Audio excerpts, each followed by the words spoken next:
Bonjour et bienvenue à Parole autochtone, ici c'est Mélissa Mollin-Dupuis. Cette semaine, j'ai choisi un sujet extrêmement chargé, le projet de loi 96, le fait que la Charte de la langue française a besoin d'être actualisée et que présentement, il y a un énorme enjeu du point de vue des communautés autochtones où l'actualisation de la Charte de la langue française n'a pas d'article qui protège ou qui reconnaît justement l'importance aussi de comprendre la réalité et l'identité autochtone. J'appelle ça un peu la poupée russe. Là. Il y a la langue anglaise, la langue française, les langues autochtones au travers.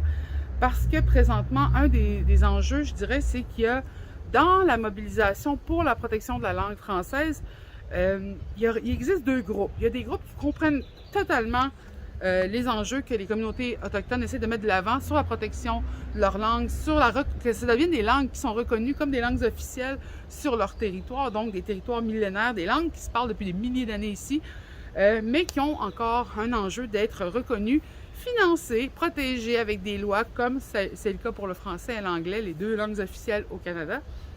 Mais l'autre, il y a un autre groupe aussi qui existe, et celui-là, on le voit beaucoup dans les médias sociaux, on le voit dans les commentaires. On voit aussi des attaques envers les personnes des communautés autochtones qui veulent justement lever des drapeaux rouges pour dire attention avec votre projet de loi, parce qu'ils disent que nous attaquons la langue française, que nous battons contre eux. Donc, ils nous mettent en position d'ennemis. Alors que nous, notre position, c'est de dire, mais pourquoi est-ce qu'on n'est pas justement dans des alliances liées à la protection de nos langues? Je pense qu'il y a rien qui aurait été plus naturel que des personnes qui veulent protéger la langue, l'identité québécoise, francophone, et même franco-canadienne. N'oubliez pas qu'il y a beaucoup de francophonie dans le reste du Canada. Mais ces alliances-là ne se font pas naturellement parce que il y a souvent une approche très fermée par rapport à la langue et on se rend de plus en plus compte que c'est en lien aussi avec le fait que nous ne sommes pas inclus dans cette conversation-là. Nous sommes plutôt coincés dans une chicane de clochers et nous essayons d'y faire rentrer une perspective qui n'est pas la bienvenue puisque c'est une chicane, c'est un conflit qui existe depuis quand même quelques centaines d'années, lié au fait que la colonisation anglaise a supplanté la colonisation française. À l'époque, il y a eu des ententes qui se sont faites où, justement, pour faciliter le passage à la colonie anglaise, on a reconnu, puis on a aussi promis de protéger non seulement la religion, mais la langue des personnes qui étaient en Nouvelle-France, ce qui a facilité justement la colonisation, mais aussi ce qui a évité qu'il y ait des rébellions après justement la colonisation, puisque les questions d'identité étaient reconnues. Mais les communautés autochtones n'ont pas été dans ces ententes-là vues de la même manière. Nous, on avait encore les traités d'amitié, peu importe de quelle nation on était ou quelles étaient nos alliances par le passé, on faisait partie d'une autre façon de réfléchir. Donc, on n'était pas vraiment des citoyens de la Nouvelle-France ou des citoyens du Canada anglais. On était des Autochtones. Donc, et vous le savez, par le passé, il y avait un besoin d'être en alliance avec les communautés autochtones, mais une fois que la colonisation était bien enclenchée, que les populations étaient vraiment beaucoup plus nombreuses, pouvaient se défendre aussi, eh bien, on a commencé un processus de colonisation encore plus grand des communautés autochtones, donc par les réserves, par les pensionnats, la destruction de la langue. D'ailleurs, vous comprenez pourquoi je porte ce gilet aujourd'hui.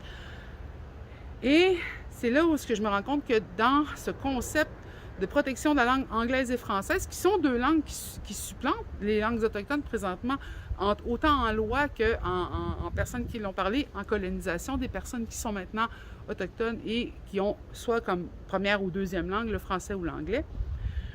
La pensée derrière celle-là, c'est la pensée du terra nullius, c'est-à-dire que quand les Français, les Anglais, les Espagnols, partout sur le continent sont arrivés, c'était de dire qu'il n'y avait personne qui y habitait auparavant et donc que tout était bon à coloniser. Donc, nous, nos langues sont quasiment considérées comme inexistantes ou elles sont comme les arbres et les fleurs, elles font juste partie de la nature et on peut donc en disposer.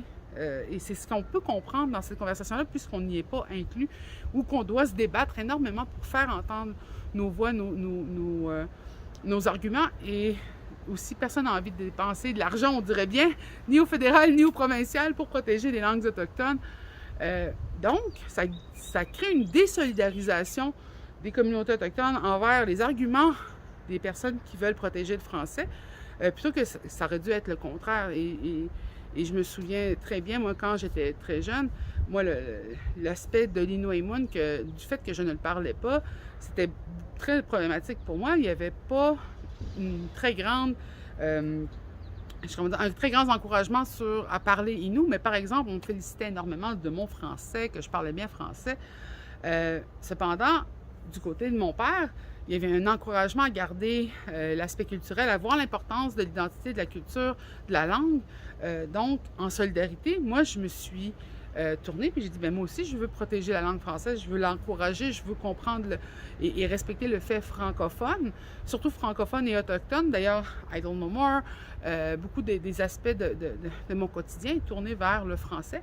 Cependant, tous ces aspects où on nous ignore, où on tourne le dos à notre lutte qui est pour protéger nos langues, mais qui vient, comment je veux dire, ce dos tourné vient justement des communautés francophones, eh bien, vous comprendrez que ça désolidarise. Et de plus en plus de jeunes autochtones vont se tourner vers l'anglais, pas parce qu'ils veulent faire un choix entre les anglais et les français, c'est vraiment pas ça l'option, c'est de dire quelle langue parlent les autres communautés autochtones à travers l'île de la Grande Tortue. Et la majorité parle l'anglais comme langue première ou seconde. Donc, il n'y a pas un intérêt à voir le français comme une langue de solidarité, mais avoir juste un choix avec quelle langue je peux parler à mon voisin qui est d'une nation voisine.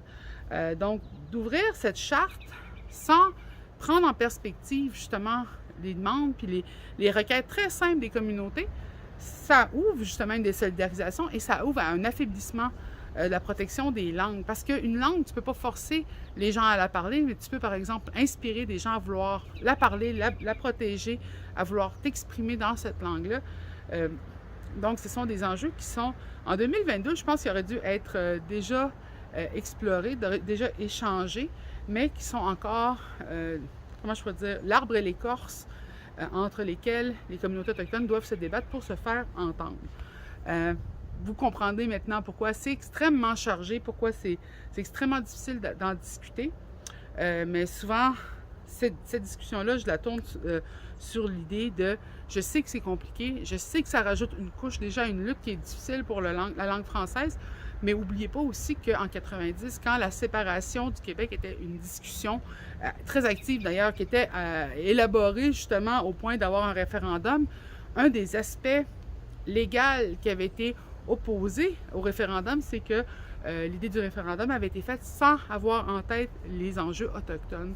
Donc, de vouloir protéger une langue sans avoir en tête les enjeux des autres nations avec lesquelles vous partagez le territoire, ça peut devenir quelque chose qui vient, comment je peux dire, affaiblir les fondations de ce que vous voulez protéger.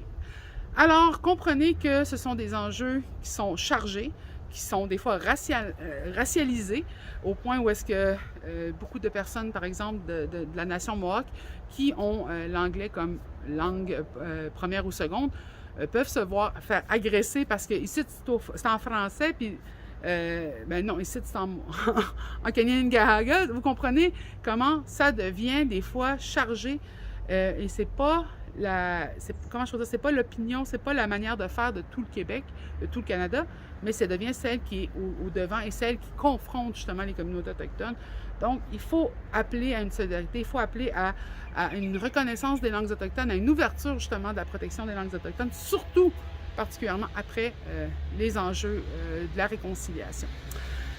Alors, s'il vous plaît, n'hésitez pas à partager, n'hésitez pas non plus à entrer en réflexion. Je sais que ça devient extrêmement agressif quand on en parle, mais si j'en parle aujourd'hui, c'est justement à l'honneur de mon père qui, lui, a fait tout son possible pour pouvoir protéger et reconnaître ma langue, mon identité.